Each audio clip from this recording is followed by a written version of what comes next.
Okay, let's unpack this. Imagine, if you will, a night, not just dark, but totally consumed by this relentless, almost primeval storm. Nature itself just seems to be raging, completely unchecked. Now, picture this enigmatic figure, cloaked in mystery, right, standing resolute at the helm, guiding a ship through all this chaos, his identity, completely veiled from the world. And what's immediately fascinating, I think, is how the author, Darunya Balakrishnan, just throws us right into a world that feels, well, both epic and deeply unsettling, all at once. Yeah. Within these first few moments, we're not just looking at a scene. We're immersed in stuff that just defies the ordinary. It's not just a storm. Yeah.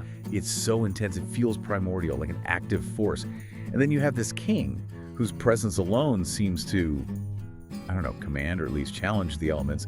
It sets this tone of immense power and deep mystery right from the get-go. Exactly. And it's not just any old ship either, is it? It's this vessel groaning under a huge burden. Its wooden frame is creaking like it's alive and under siege. Yeah, like it's struggling. Totally. And inside, you've got 100 innocent prisoners locked below deck, while these shadowy revenants, these spectral, creepy beings, are prowling the decks above. And that's not even all of it. No. And then there's this precarious heavy cargo, horses and vehicles. It's just such a bizarre, unsettling mix for a ship caught in a storm like this. That combination is, well, it's a masterclass in setting up immediate suspense, isn't it? Yeah. And raising these huge questions. Absolutely. Like, what kind of mission? What ultimate goal? It needs such a volatile mix. You've got human cargo, spectral beings, and heavy machinery. It's just odd. Very The sheer weight on the ship, physically and metaphorically, it just signals this journey is profoundly important. It's a really powerful narrative choice. Pulls you right into this sense of urgent, maybe sinister purpose. The author uses this opening scene to set this palpable tone of immediate danger and these huge unknown stakes. It hints that the story's way bigger than just a sea voyage. So you've brought us some really intriguing sources today, taking us deep into the first chapter of The Night, Full Moon: The Chronicles of the Aturmera Empire by Darunya Balakrishnan. And specifically, we're doing a deep dive into Ebonveil, Whispers of Eternal Resonance. Right. And it's probably worth mentioning for you listening right up front that this is absolutely a work of pure fiction. Meticulously crafted, but fiction. Yeah, good point. As the author says in the disclaimers, all the names, characters, events, they're entirely products of imagination. They're designed for storytelling, just to enrich this fictional world of the Aturmera Empire. Okay. It's exploring themes like mythology, divine beings, lots of fantasy elements, purely for entertainment and, creative exploration of this world. So our analysis today is really focused on the craft behind building this story. And what a compelling world it sets up, even just from these first pages. So our mission today is to pull out the most compelling narrative techniques, the key details that really define the atmosphere, the characters, and that central mystery that kicks off this whole epic tale.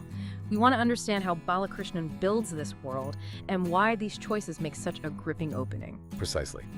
We'll look at how the author uses really vivid imagery, sensory details, that deliberate pacing to just immerse us in this fantastical world. And we'll also dissect how this first encounter, this really dangerous journey, sets the complex stage for much grander, maybe even world-altering events that you just know are going to unfold later in the Aturmera Empire story. It's about understanding the foundations of this great storytelling.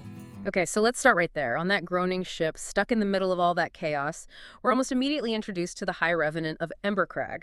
Yeah. And just that name, Embercrag, it already kind of whispers of dark, fiery, ancient powers, doesn't it? That's some really effective naming right there. It really is. It's great shorthand. So he approaches the king, and the way he speaks is just so telling. His voice is described as hollow, echoing, like a whisper from beyond the grave. Steeped in reverence, sure, but also real trepidation. That's such a crucial observation about the narrative economy there. Just by calling him the High Revenant of Embercrag, the author gives us this instant picture of menace and power, right? No need for long exposition. Exactly. That kind of linguistic efficiency, it just allows for immediate characterization, immediate world building. But what really ramps up the king's mystique and power is that even this guy, this High Revenant, clearly a servant of dark powers, maybe connected to this ominous Morbexa, even he hesitates. Yeah, he's scared. His fear, despite his own spooky nature, it's a perfect example of show don't tell. It just instantly communicates the king's incredible authority. It's just this power hierarchy that goes beyond just typical dark allegiances, hinting at something really ancient and primal about the king. Mm. And the question itself, Your Majesty, Yeah. where are we headed? It just hangs there unanswered, doesn't it? Its weight pressing against the storm, creating this immediate mystery around the king's purpose. And the king himself, he is just a complete enigma through all of this. His identity, his origins, totally veiled. Even his own spectral servants don't seem to know who or what he is. Right. He stands tall at the helm, his silhouette cutting this commanding, almost like monolithic figure against the chaos. His hands are gripping the wheel with this unbreakable resolve, guiding the ship through the storm. It's like his sheer will is enough. Exactly, like his determination alone could bend nature itself. The storm's ferocity is only matched by the absolute resolve you feel in his every movement. He's not just navigating, he's confronting it head on, almost like he's challenging it, or maybe he knows it's just the beginning of something else. That deliberate silence, you mentioned it, and that unwavering control, especially with the ship groaning under all that weight, both physical and, metaphorical, Yeah. and nature just raging around him. It's an incredibly powerful way to introduce a character. It positions him not just as a leader, but as this fundamental force interacting directly with the chaos. Like he belongs in it. Sort of. Mm. This deep calm amidst total catastrophe suggests a profound, maybe ancient, connection to what's happening, rather than just being caught up in it. He feels like an orchestrator, or at least someone who knows the grand design of this voyage. It hints at destiny, or maybe a meticulously planned ritual.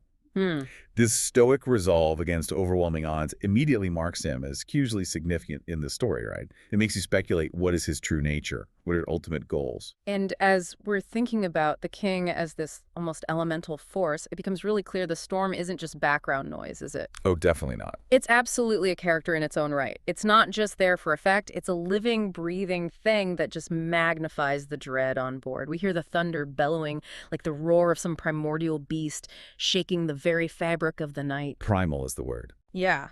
Lightning forks violently, briefly lighting up this vast expanse of pitch-black water stretching everywhere. And in those quick, ghostly flashes, we get these vivid glimpses of pure terror etched on the faces of both the revenants and the prisoners. It's truly terrifying, almost sentient. You're absolutely right. The author's skillful way of sort of anthropomorphizing the storm really elevates the setting. Describing thunder as a primordial beast's roar and the wind-like vengeful spirits, it turns the storm into this active, almost malevolent antagonist. Right. Using that pathetic fallacy makes the natural world a real participant in the story, mirroring and intensifying the character's internal dread. Plus, the multi-sensory stuff, that tactile, relentless rain hammering down, drowning everything out, the howling wind, lashing the sails. You can almost feel it. Exactly. It Yeah. isn't just descriptive. It grounds the fantasy elements in this visceral reality. Even the flickering torches struggling to cast light, making these grotesque shadows, they add to the oppressive atmosphere. This extreme environment isolates the ship in pure chaos, highlights its vulnerability, and subtly reflects the internal storm in the characters. Especially the fear of the revenants clinging to that flickering light. It's like it symbolizes their own fragile existence. That's a great point. So the storm isn't just a hazard, it's a narrative tool that amplifies the unknown. It sets the stage perfectly for whatever is about to pierce through that darkness, hinting that maybe an even greater, possibly unnatural force is still waiting to be revealed. Okay, so the story takes this really intriguing turn here, a moment that fundamentally changes how we see this whole journey. Amidst all the chaos, the oppressive dark, something truly weird and otherworldly just cuts through. Yeah, it shifts. Suddenly, two massive moons emerge from the storm clouds. We're talking about a double full moonlight, a celestial event so rare it apparently happens only once every 100 years. Wow. It's impossible, beautiful, and utterly terrifying all at the same time.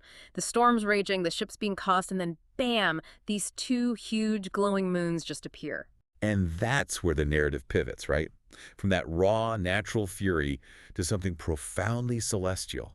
It signals this deliberate shift towards the magical, the cosmic. Definitely. The twin moons, described as hanging low, radiating this cold, piercing light. They completely transform the black waves into this shimmering, ghostly sea. It's not just a cool visual. It carries huge thematic weight. The extreme rarity, once every 100 years, absolutely signals that this whole journey is tied to grand cosmic cycles, ancient powers.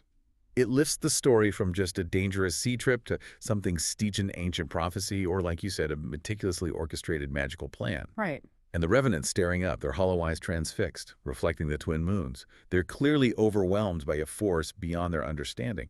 It just adds to the supernatural awe and underlines how significant this alignment is. And while the revenants are totally mesmerized, right, their spectral forms almost frozen under this spell of fear and awe, the king's reaction is completely different. Totally different. His face, only partly lit by this eerie glow, shows this glint of determination that it almost borders on obsession.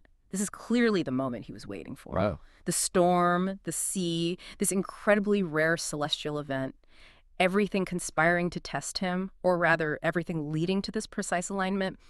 It feels less like chance and way more like a carefully orchestrated ritual on his part. He brought them here to this exact spot for this exact event. That glint of determination, that near obsession, that's the absolute key. It confirms his deliberate intent, doesn't it? Yes. He didn't just stumble into this storm. He meticulously planned to be here at this precise, super rare celestial alignment. It strongly suggests a pre-planned ritual, an act of harnessing immense, ancient forces for a specific, though still unknown purpose. This intentionality lifts the king beyond just an adventurer or even a powerful ruler. It positions him as someone wielding cosmic significance, able to manipulate even the heavens for his own ends. It implies this depth of knowledge, this command over unseen forces that sets him apart. It really raises the stakes and makes you question his ultimate agenda and his connection to the world's magic. So with the double moon fully revealed, its light just bathing the ship, the king's voice cuts through the storm like a knife. Lift the pendant. Right. And this is no ordinary little necklace. The source describes it as a colossal holy relic, made from ancient gold, etched with these dark, complex inscriptions, glimmering faintly in that moonlight. Colossal, yeah. And the fact that revenants are scrambling, the spectral forms straining, gripping these thick ropes attached to this massive thing, it tells you immediately this is incredibly heavy, not just physically, but symbolically, metaphysically. It takes immense effort just to bring it out. You've really hit on that crucial point about its duality, its inherent power. Calling it a colossal holy relic made of ancient gold, but also etched with dark inscriptions. It immediately sets it up as an artifact of immense, maybe even contradictory power. Holy and dark. Exactly. That duality suggests this balance or maybe a deep tension between divine and malevolent forces all in one object. It implies forbidden knowledge, maybe, or power that can be used for different ends depending on who's wielding it. And the king's clear authoritative command, lift the pendant, despite the storm still raging. It just shows his deep knowledge and complete control over this powerful relic. It confirms his central, almost ceremonial role in this unfolding ritual. It really solidifies his mastery over these ancient tools. Okay, so when that beam of moonlight hits the pendant, it's not just something you see. It's a full-body, overwhelming experience for everyone there. Yeah, the description is intense. The source says this low, resonant hum spreads like a ripple through the whole ship. You don't just hear it. You feel it vibrating deep in your chest, through the deck. Like the pendant itself is speaking in a language older than time, a primal resonance. Wow. The air gets thick with this sharp, almost acrid smell of burning metal and ancient incense. A really unique, potent scent. This isn't just magic. It's pure, raw, unbridled power being unleashed. A force-bending reality around it. It's palpable. The pendant's golden surface trembles violently, and those dark inscriptions, they don't just glow, they blaze to life with this eerie light shifting from fiery crimson to this foreboding, pulsing black. It's terrifying and awe-inspiring, this visceral display of huge, unleashed energy. Indeed, that visceral activation is so well detailed, isn't it? It's designed to pull the reader right into the sheer scale of the magic. The physical and sensory effects, that deep hum vibrating in the chest, the thick air heavy with burning metal and incense, it makes the magic feel real and terrifying. Yeah, absolutely. It's a great example of how using multiple senses elevates a fantasy event into something profoundly impactful. Yeah. And the visual transformation of the inscriptions, shifting from fiery crimson to a foreboding, pulsing black, it visually represents this immense, maybe volatile energy. Right, the colors mean something. That color shift isn't random. It suggests a dual nature to the power, maybe a mix of destructive and transformative potential. It hints at magic that's not just ancient but beyond mortal understanding, tapping into primal forces that resonate through the ship and everyone on it. The way it affects the air, the vibrations, it underlines its overwhelming presence. And the immediate impact on those around it is really telling. The revenants, right? These spectral beings we thought were pretty formidable. They falter visibly under the assault of its raw energy. Yeah, they can't handle it. We even see one drop his grip on the rope, a gasp of pure terror escaping his hollow lips. Even these dark servants, beings of the night, are overwhelmed and clearly terrified. It puts things in perspective. But the king's authority, absolute, hold fast. He cracks like a whip. Just one command cutting through the storm and the fear, and they scramble, trembling, to obey. Their terror is obvious, but his command overrides even their self-preservation instinct. It says so much about his power over them. That moment just profoundly highlights the sheer, overwhelming force coming off that pendant. The fact that even these spectral, probably hardened revenants are visibly overwhelmed, showing such terror. It reveals their own vulnerability despite their dark powers. Yeah. It underscores that this relic and the king using it operate on a power scale that even dark entities find deeply unsettling, physically taxing. It also underlines the king's unyielding resolve and his absolute authority over them. Total control. It's a stark reminder that even servants of darkness have their limits, and they're still subject to a higher, more potent power in this case, the king's will and the relic's raw energy. It shows this deep hierarchy within the dark forces, with the king at the top, commanding not just by might, but by a force that inspires real dread, even in the fearless. And then the spectacle just gets even more intense, almost unnerving. The pendant pulses again with this terrifying force, and the ship itself groans, timbers screaming under the strain. Oh, wow. Molten rivulets of gold stream down its surface, carving fiery channels through the ancient inscriptions.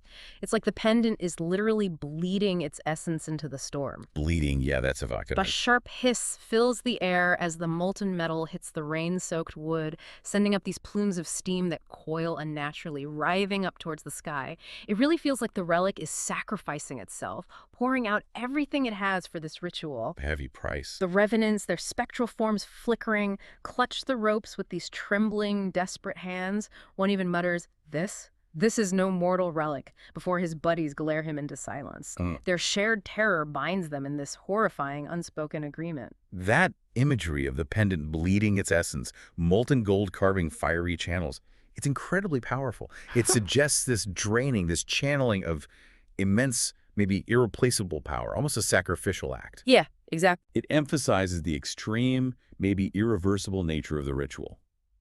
It hints at a cost, a profound spending of ancient energy, fueling the king's purpose. And the terror isn't just external. The source details how the prisoners below deck, even out of sight, are deeply affected. Right, they feel it too. They're huddled together, shackles clinking, feeling that resonant hum seep through the planks. It rattles their chains, ignites this primal fear. Some whisper desperate prayers, others just sit frozen, wide-eyed, expecting the sky to fall. The pendant's pulsing energy just seeps into their very souls, this pervasive dread transcending physical barriers. Chilling. And the Revenant's whispered realization, this is no mortal relic, confirms its extraordinary nature. It flat out states that this power surpasses anything known to mortals or even spectral beings. The detailed reactions of both revenants and prisoners paint this clear, terrifying picture of pervasive dread and helplessness, connecting their shared experience through that omnipresent vibration. That's a powerful choice to show the widespread impact. Amidst all this escalating chaos, the king moves with this almost unnatural calm. His cloak billows in the storm, this stark, unmoving silhouette against the violent lightning flashes. He's the eye of the storm. He traces the bowstring of a longbow with unhurried grace, and with a precision born of mastery, deep knowledge. The arrow flies. It's not just a physical shot, it's described as a command to forces unseen. A deliberate, ritualistic act triggering the next phase. Okay. He lets it fly, striking the pendant with this shattering, resonant force. And immediately, a colossal plume of black smoke erupts from the pendant, writhing like a living shadow. Whoa. It twists, forms these grotesque, fleeting shapes as it climbs the celestial beam of moonlight, creating this horrifying yet strangely beautiful bridge of light and darkness stretching towards the distant horizon. That act really elevates the king's role, doesn't it? From just manipulating manipulating an artifact to being an active, precise participant in this grand ritual. The arrow strike isn't random. It's a deliberate, calculated catalyst, a specific trigger in a complex magical process. Right, it had to happen. And the immediate result, that plume of black smoke writhing like a living shadow, climbing the moonbeam to create a bridge of light and darkness towards the horizon, that's a hugely significant visual and symbolic moment. Yeah, what does it mean? This bridge implies a direct conduit, right? Almost a tangible pathway between the pendant's power, the celestial energy, and a very specific destination. It also suggests this fusion, this merging of opposing forces, light and darkness, being harnessed for one purpose, hinting at the king's mastery over both. Interesting. This moment firmly establishes the king as a proactive agent, fully in control, leading them towards a predetermined endpoint. So what does this mean for the journey? The king, without hesitation, raises his hand, slices through the swirling mist and smoke around them. He commands with total certainty, north. Just like that. And just like that, with his command, the smoky moonbeam extends outward, a clear, luminous path, lighting up a distant horizon, making it unmistakably clear where they're going. The destination isn't a mystery anymore. That bridge of light and darkness is such a profound symbol, confirming the journey's deliberate nature. It clearly implies the direct conduit between the pendant's power, amplified by the rare moonlight, and a specific destination, basically creating a guided path through the chaos. And the king's clear, resolute command, north. It just wipes out any lingering doubt about his intention, his complete knowledge of where this power is leading them. It solidifies his position not just as a leader, but as a master of these ancient forces. He's not just reacting, he's actively directing events towards a set goal. It reveals this deeper, more calculated layer to his enigmatic character. He really understands the forces he's using. And just like that, the answer to the High Revenant's first question, Your Majesty, where are we headed? Yep. It becomes terrifyingly, starkly clear. The reveal. Shrouded in this unnatural haze, a foreboding landmass emerges from the darkness, exactly where that smoky moonbeam leads Ebonveil Island. Its jagged cliffs, twisted forests, they loom like a phantom against the spectral glow of the double moons. The source describes it as terrifying, enigmatic, a true specter on the horizon, drawing them in despite the obvious dread. It's not just an island, it feels like a place of profound dread and ancient importance. This reveal gives crucial context to the whole harrowing journey, right? It gives purpose to the king's calculated moves, the pendant's power expenditure. Ebonveil Island, hinted at by that ominous description, jagged cliffs, twisted forests, looming like a phantom. It's clearly not just geography. No. It's a place of profound, maybe malevolent significance. The archetypal forbidden land, a gateway to the mysteries the king is so obsessed with pursuing. The atmosphere immediately shifts from storm chaos to this new, more sinister dread tied directly to this cursed land. Yeah, the feeling changes. And the compelling detail that the storm actually recedes when they arrive. That emphasizes Ebonveil's own inherent, almost sentient power, its influence over its surroundings. It suggests the island isn't just receiving them, but actively pulling them in, acknowledging the king's arrival, the completion of his ritual. It's a masterful pivot from sea perils to the looming mysteries of this fated land. And the reactions again just speak volumes. Even the revenants tremble at the sight of Ebonveil. Their spectral forms sway in silent terror, visibly shaken just by its presence. Even the spooky guys are scared. Exactly. But the king, utterly unshaken, his gaze burns with an intensity that just defies the fear around him. This cursed island is definitively his destination. It's almost like he's going home, or to a place he was always meant to reach, a place tied to his purpose, his very being, his unwavering resolve, his total lack of fear compared to his spectral servants. It highlights this deep, almost cosmic connection. His unwavering resolve, contrasting so sharply with the obvious fear of his spectral servants, it paints him as someone deeply, maybe cosmically, connected to this place or its secrets. It's as if the island resonates with his own essence, a place he belongs to or is destined to command. This moment signals the perilous journey into the heart of darkness has truly begun, not just geographically, but thematically, spiritually. The author uses this contrast in reactions to reinforce the king's unique nature and his pivotal role in whatever ancient saga is unfolding on Ebonveil. Sets up the next part. Absolutely. The narrative strongly foreshadows that the real challenges, the real revelations, lie within Ebonveil itself. And the author explicitly notes this chapter connects directly to Ebonveil Chronicles, Shadows and Storms later in the story, showing the huge significance of this island as the center of bigger events in the Atumara Empire. Hashtag tag outro. So, what an opening chapter. We've navigated a monstrous, almost living storm, witnessed a rare, cosmically important celestial event, seen an ancient, powerful pendant bled dry in this intense magical ritual, and followed an enigmatic king to a truly foreboding, destined island. This first chapter, Ebonveil, Whispers of Eternal Resonance, sets a powerfully dark, mysterious, and deeply intriguing tone for the chronicles of the Atumar Empire. Indeed. This deep dive into just the first chapter leaves us, well, not with answers, but with this whole array of compelling questions. It's a testament to the author's masterful world building and narrative hooks. So many questions. What exactly is Ebonveil Island? What ancient, possibly terrible mysteries does it hold? What is the king's true identity, his origins, and what's his ultimate obsessive goal that demanded such immense power and sacrifice? And the prisoners. And critically, yes, what fate awaits those innocent prisoners on board, now delivered to this cursed shore. The chapter expertly leaves us right on the edge of a much larger, darker story, making you just desperate to know what happens next. This deep dive into a fictional world, with its huge mysteries, its veiled characters, its profound magic, it reminds us how incredibly compelling the unknown can be. It makes you wonder, doesn't it? What are the Ebonveils in our own lives? Those places or challenges that loom like specters on our own horizons, drawing us in despite feeling foreboding, compelling us to confront what's underneath. And maybe, sometimes, like the king, we find ourselves on a journey into darkness, metaphorical or real, driven by a determination that feels almost like obsession, seeking answers to questions we don't fully grasp yet. What drives us into our own storms, what pulls us towards our own Ebonveils, those moments of profound change or confrontation that shape our own stories. So we really encourage you to ponder this initial journey into the Atumar Empire. What stands out to you from the Whispers of Ebonveil? Because sometimes the most resonant truths and definitely the most captivating stories are found in the deepest shadows.